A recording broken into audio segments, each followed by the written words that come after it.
అందరికీ నమస్కారం. ఈరోజు చాలా సంతోషంగా ఉంది నాకు. రేపు ఉదయం అహోబిలం ఒక కార్యక్రమం వెళ్తా ఉన్నాను.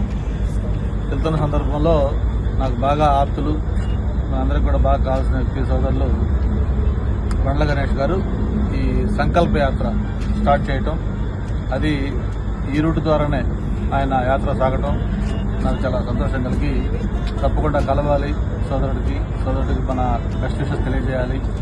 ఈ సంకల్ప యాత్ర దిగ్విజయంగా పూర్తి కావాలి. తను చెప్పినట్టుగా ఒక మంచి సంకల్పంతో ఈ సంకల్ప యాత్ర స్టార్ట్ అయింది. ఖచ్చితంగా అతని సంకల్పం నెరవేరుతుందని చెప్పని నేను కోరుకుంటా ఉన్నాను.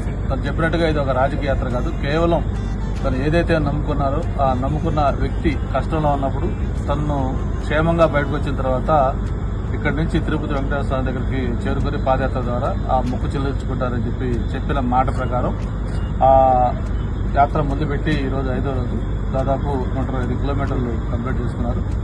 ఈ మిగతా బ్యాలెన్స్ కూడా దిగ్విజయంగా పూర్తి చేసుకోవాలి. ఆయన సంకల్ప యాత్ర విజయవంతం కావాలి మనస్ఫూర్తిగా కోరుకుంటూ, జనరల్గా మనకు తెలుసు ఏదైనా ఒక కార్యక్రమం చేసేటప్పుడు భర్తృహరి చెప్తారు, ఆరంభింపరు నీచి మానవులు అని చెప్పి మనుషులు 3 రకాలుగా ఉంటారు.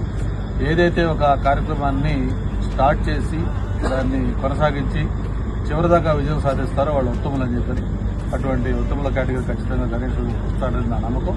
ఈ సంకల్ప యాత్ర దిగ్విజయంగా పూర్తవుతుంది.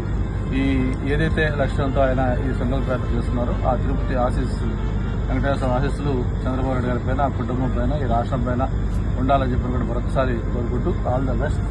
Thank you. బాబుతో మాట్లాడుతాను.